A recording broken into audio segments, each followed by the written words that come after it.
Good morning, and thank you for coming to this, the third session of the In Conversation. And we were having such an interesting conversation between ourselves, I forgot to include you. So apologies for that. But we have some time anyway. Let me introduce Andrew, or Drew, do you prefer?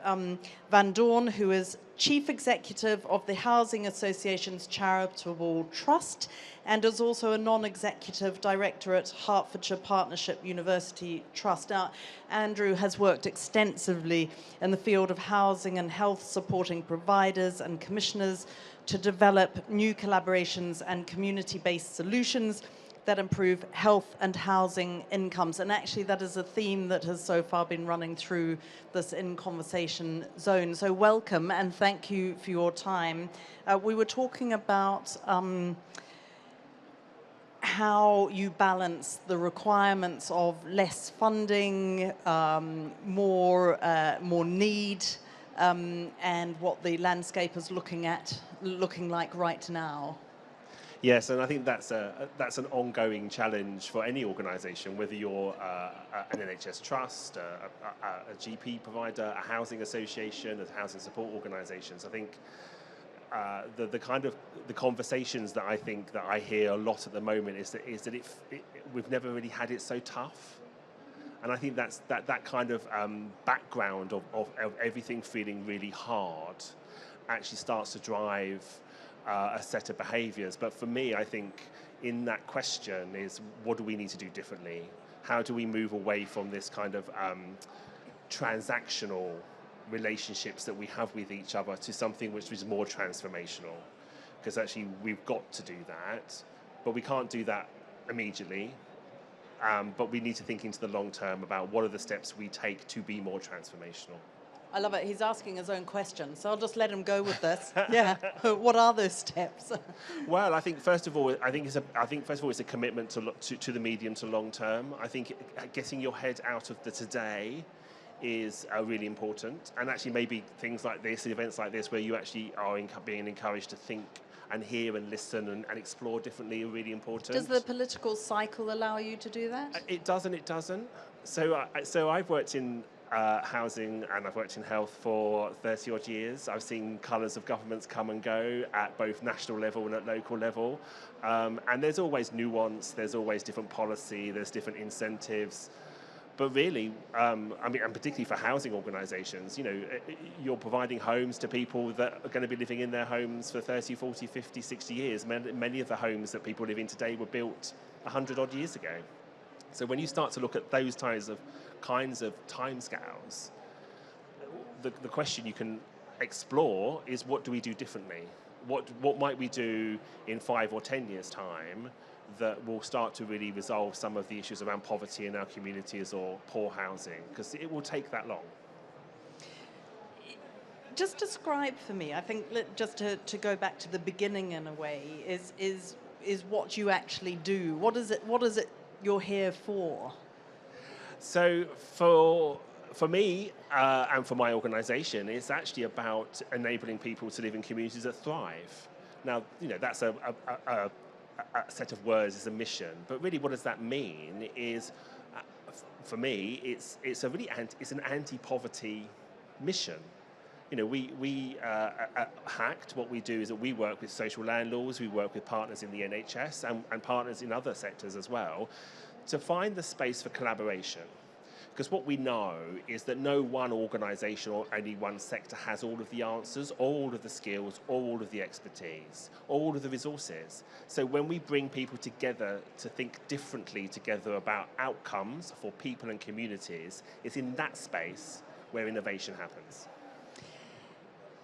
You're talking about how difficult it's been. Funding has been very tight over the past 15 or so years.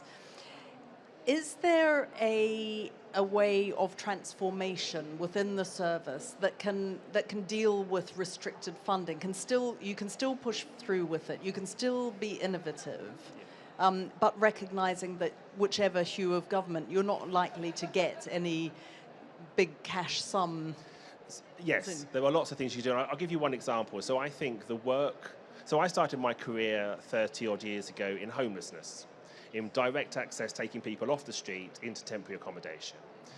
And 30 odd years ago, the conversation across the sector around the connection between mental health and homelessness was not as strong as it is today.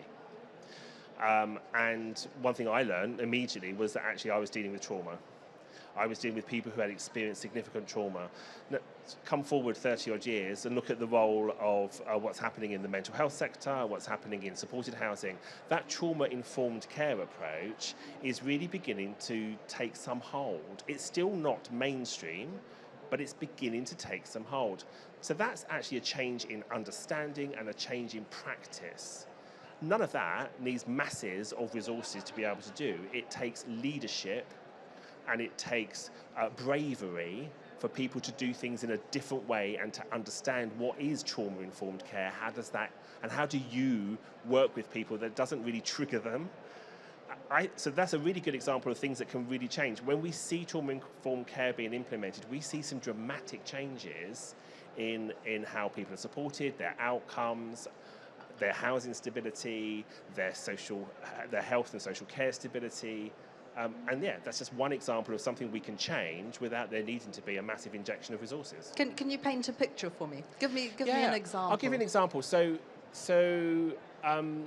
And I'll use an NHS example. So within my trust at Hertfordshire Partnerships Trust, one of the things that is driving a lot of concern and in some respects a lot of cost is observations, supported observations. So when you're working with people who have got more complex needs, they're experiencing significant distress, significant crisis, then they're having to have one-to-one observations. Now that one-to-one observations often requires staff to come in, often agency staff, to do that because you're having to build capacity. So you've got in some of our wards 200% to 300% more staff than you were planned for, and that's an additional cost.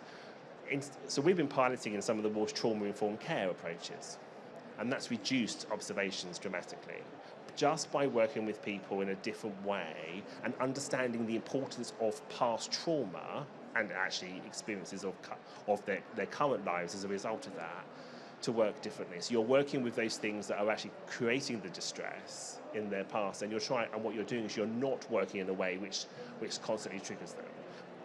Another example would be that if you've experienced lots of trauma in your past, containment can be quite a negative experience. So how do you work in a way which doesn't contain? What are the skills, the expertise to do that? So that's just one example of. But how does the Housing Association come into that? So what we've seen in supported housing and what we've seen in homelessness services is kind of a whole new way of practice. So. Again, 30 years ago, we didn't really have reflective practice. That wasn't part of our professional practice. It is now. It's very common. And reflective practice is really important. It's a way in which workers can talk about, process, think about their reactions to what they're hearing day to day from the people in front of them. It's just one example. It was a small change in practice means that workers are safer. They're able to work better, and they're able to work more effectively with the people they're working with.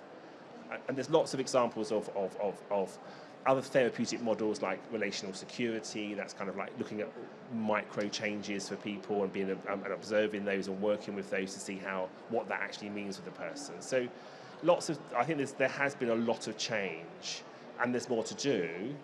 And I think what I get most joy out of is seeing the connection between clinicians and housing staff sharing their expertise. How easy is it to measure that? Well, I would say it depends what you're measuring. So if you're measuring inputs, and boy do organisations like to measure inputs and outputs, you're probably measuring the wrong thing. You measure the outcome. And if the outcome is housing stability, if the outcome is people being able to get on with their lives, if the outcome is people being able to go back into education, training, employment, that's the outcome you're looking for. Measure those things. We generally don't measure those things, though. No.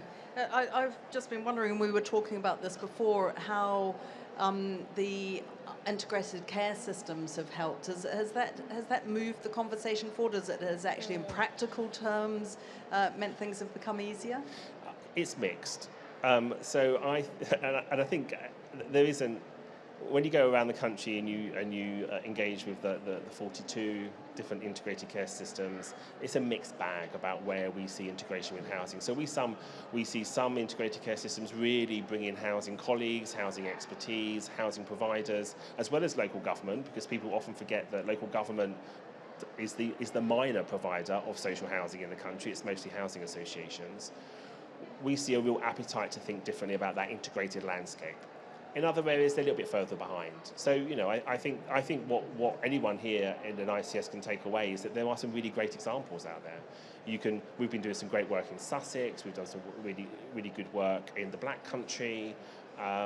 Where two very different approaches. One looking at mental health, one looking at health inequalities. Great work in Cheshire and Merseyside. So there's some really shining examples of people wanting to be different. And what prompts them? Why are they doing it when they're all in the same boat, as it were? Yeah. I guess financially. But what? Is it leadership? Is it specific interests? Is it specific to that area? Yeah, I think it's a combination of things. I think leadership's really critical. Sometimes there's a local agitator. Sometimes it's me going along and having a conversation. Sometimes when people look at the data, it's stark. So you look at mental health discharge data, for example, and housing is a really big issue. So people can say, actually, let's focus on the housing issues, because if we can focus on that, we can create better pathways. Other people, it's a recognition that for some social landlords, they are in communities every day. They're providing access to people who are quite far away from services. I think it's a combination of local leadership, national leadership, looking at the data, and also the kind of giving yourself time to think differently and meet new partners. I would say that the NHS culture is very much, if there's a problem, how do I solve it? And the question to ask is, if there's a problem, who can help me solve it? Now that is, I think, a leadership quality that we don't see enough, but we are beginning to see some of it. I remember speaking to a chief executive once who said his A&E was more than 50% full of people with mental health problems, and particularly young children, and particularly young children in care. And he said he now believed that it would be cheaper for him to buy that young child a house and put them in it with care than wait for them to be displaced to Scotland or wherever, where their mental health problem would become even more acute. I mean, that's such a sad indictment of the system, and more than 50% of his A&E. Yeah, and he's right. Actually, he could buy a house and provide some care and support wrapped around it, and that would have a massive impact on that young person's life. But what we've seen over the last 15 years is a massive reduction in supported housing funding. We've seen we're kind of seen about 80% in real terms of money taken out of the supported housing system. So all of that domestic violence, kind of low-level learning disability services, low-level mental health, care leavers, refugees. I mean, there's a whole kind of sector that in 2003 was worth about £1.8 billion of revenue funding, and it's now about 80% of that, about 20% of that. Well, that's shocking. It is shocking, and we look around and we hear every day stories of increasing homelessness, increasing rough sleeping, increasing family homelessness. We're seeing people turning up at A&E who really don't need to be there. We see people going to GPs who don't really need to be there. It's great that we've got social prescribing, we've got these kinds of things happening, but you remove those kinds of supportive structures for people in their lives and communities, and this is what happens. And this is where we are. And, we can have conversations in this conference about how do we, transfer money from kind of crisis acute services into community preventative services. That's a conversation we've been having for decades. But what's happened is that we have removed the resources from preventative services, which is creating the pressure in acute and emergency care. It's just an unsexy political subject? It's unsexy, if we're honest. The loudest voices often within NHS systems are the acute trusts. They are 2/3 of the spend. And yet you're getting someone like my chief executive saying, we need to do something differently because my A&E can't cope. Yeah. And the question then is, what are you prepared to give up to do differently? And that's a really hard thing. So I think there is a question there about how do you pump prime prevention, because you can't just turn off the tap if everyone's going to where the open door is. But this isn't just a question of NHS, this is a question of social care, because most of the supported housing is a social care funded environment. This is a question for community funding. So lots of the funding that was going into VCSE organisations has gone off the table. Lots of the infrastructure has gone. So there's been that whole kind of public sector and local government settlement that's changed dramatically is having these huge impacts in communities and for people and for their lives.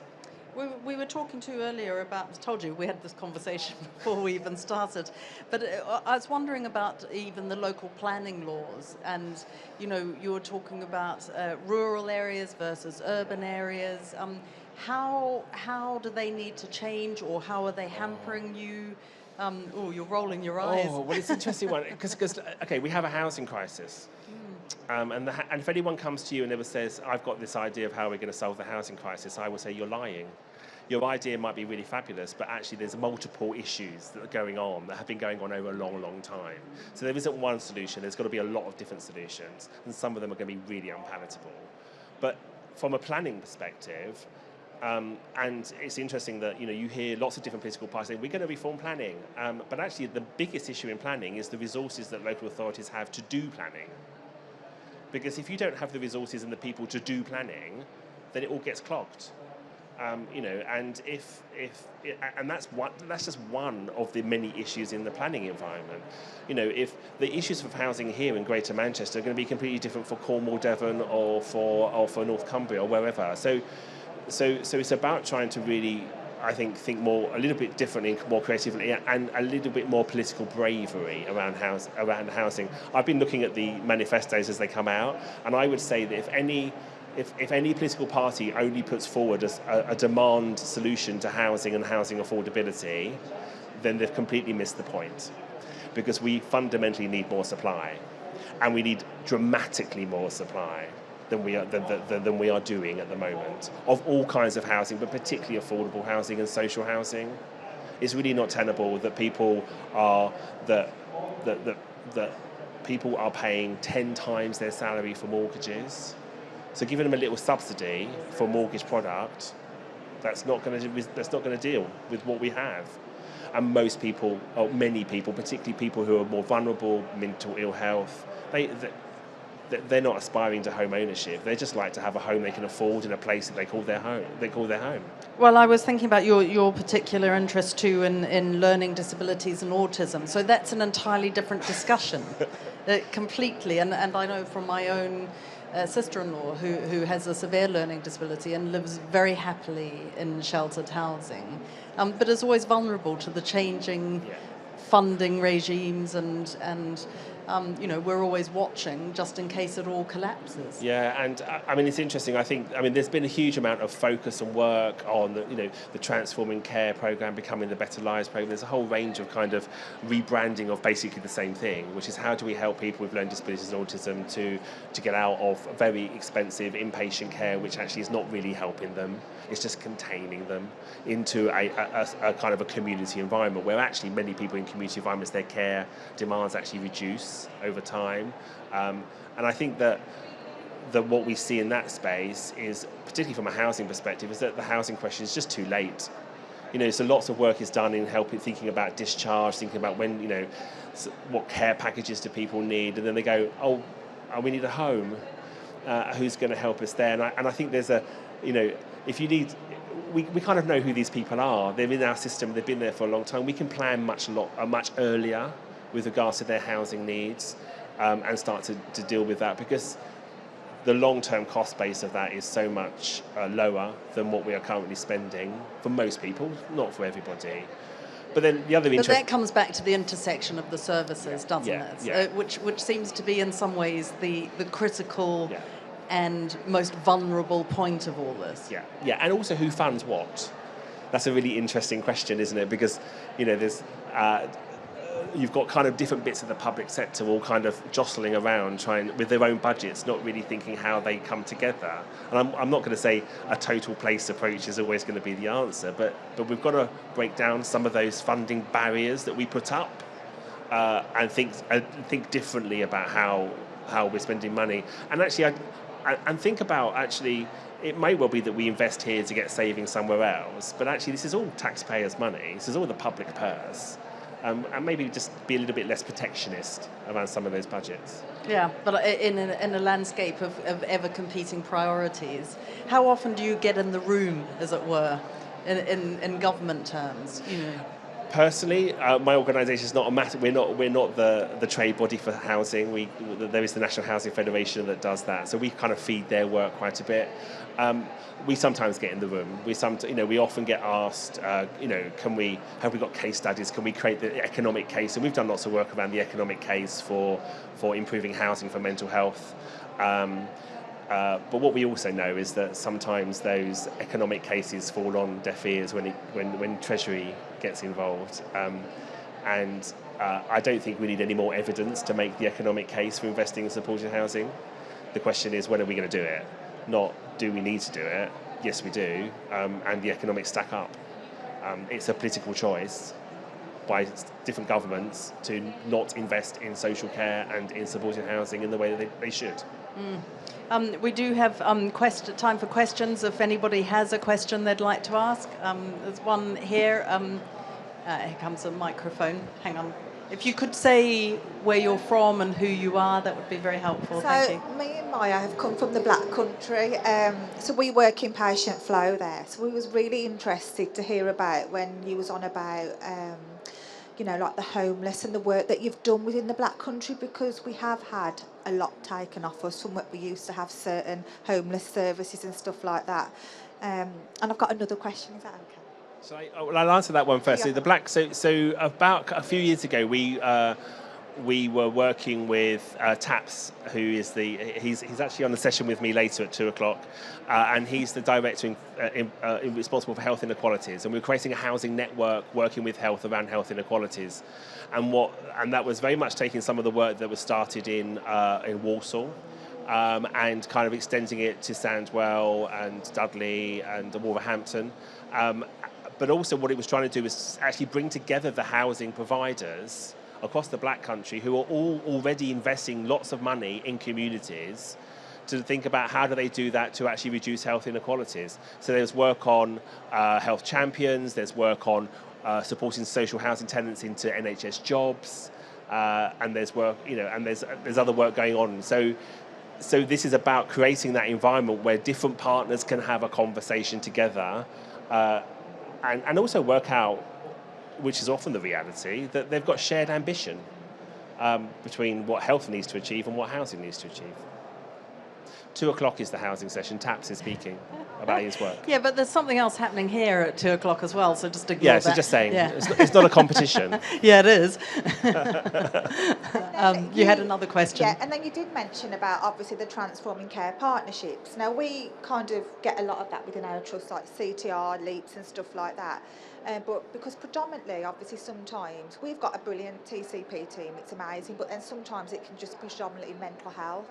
So where do we place them when it's like kind of predominantly mental health? I know you said obviously it's always good to avoid admission with learning disabilities, but sometimes obviously to mitigate risk, they need to go into that hospital environment, which would be the most restrictive. So the NHS likes to put people into diagnostic groups. It's not always helpful. If you look at what does the individual need, if you've got someone, so it's not uncommon to have comorbidities between mental health, learning disability and autism. And anyone that works in this space knows that that is a common experience. So if we are not working with the whole person, then we're not working at all, in my book. And actually that might challenge some of the ways in which we deliver our services, or some of the ways in which our clinicians work together in multidisciplinary teams with others. But boy, is that challenge needed.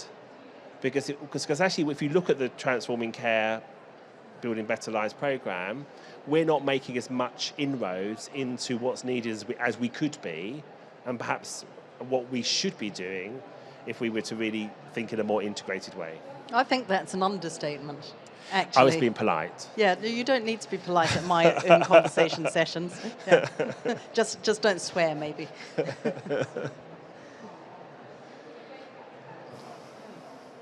Is that on? Oh, yeah. Sarah Betterley, I chair Hertfordshire Partnership Mental Health Trust, where Drew's on our non-execs. You're planted, aren't you? No, I'm not actually. So just, Drew, you said how the cost of social housing isn't, it's all public money, so if it's not being provided, it's just picked up elsewhere. Has work been done on comparing the cost of providing appropriate social housing as opposed to people being cared for in the wrong setting to see whether there's actually a cost differential? Because at one level it is all just the public money. But equally, what is the imperative then? If it's being ignored, how can we persuade those who are making those budget decisions where the money would better be spent and what work's being done? And are you directly involved in that? I would say probably not enough. There isn't a supported housing environment. Yes, there's been lots of work done. What's the relative cost of investing in supported housing as opposed to investing in residential care or investing in inpatient provision? So that's all. Lots of that's been done, and we've done some of that work, and others have done some of the work. The broader the kind of investment in just general social housing as opposed to someone being in residential care, I don't think that connection isn't as strongly thought through. But actually, the reality of social housing is that we are spending dramatically much more money as a society on expensive private rented housing than we are on social housing, and that's happened at the time when when investment in development for social housing from governments has dramatically plummeted as well. So there's been a massive shift in resources that have gone away from developing new social housing into paying high-cost housing benefit. There's also the measuring the impact, isn't there? And there's another question over here as well. But there's also the measuring the impact on the person. So I did a story on a young man who was in a mental health hospital for 10 years because they couldn't find him the appropriate community setting, and he now can't speak or walk. Yeah, yeah. And how you measure that impact? Yeah, and he has finally, through a lot of campaigning, he has finally got some social housing, but he will never recover. No, and actually it would be nice to think that they're very isolated examples, and they're not. No, I think we could all. I think anyone who works particularly in kind of mental health, learning disability and autism, we know lots of people who are in our services where actually a solution has not yet been found for them, and we all fear that their lives are deteriorating as a result. There's a question here. Hi, I'm Susie Ning from the NHS Clinical Leaders Network. You've worked across the country and it's worked really well in terms of the relationship between housing and health. What would you say are the key characteristics of those successful relationships that other systems could look to learn from? So I think leadership is... You're the Clinical Leaders Network, Susie, so leadership, I'll say that, you say that, it's really important.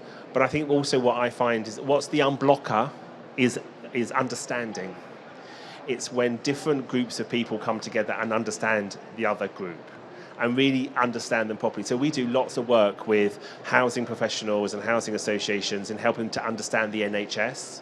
And we do lots of work with the NHS in helping them to understand housing. And when they start to see each other differently and really understand what they do, that's where they go, oh, I could do that. We could do that together. So I think it's about, it's the leadership, it's the understanding, and then it's the space. Give people space to be creative and give them the tools to unlock their creativity, and they will be. But I think sometimes we double down on the day-to-day transactions and the things that we're all doing, that we don't give ourselves enough of that space. Are there any other questions? Yes. It's Jackie Horwood from St Andrews Healthcare, and I know you've done some work with us before I started. we're finding that we're trying to develop new services with development, property agents and things, and we're finding that the biggest blocker to us for the autism and learning disability cohort is that the housing benefit doesn't match what the person actually requires to have. So somebody who's got complex mental health and autism and multi-diagnosis needs a solo placement, sometimes rather than a shared housing, but the housing benefit just won't pay that benefit for that particular house to be built for that person. Then it's that it goes with the funding. How do we navigate that to try and actually put the person first? That's a very good question. It's a very good question, and that is an issue. But I would say it's also an issue because of the way in which we are viewing the purchasing of property.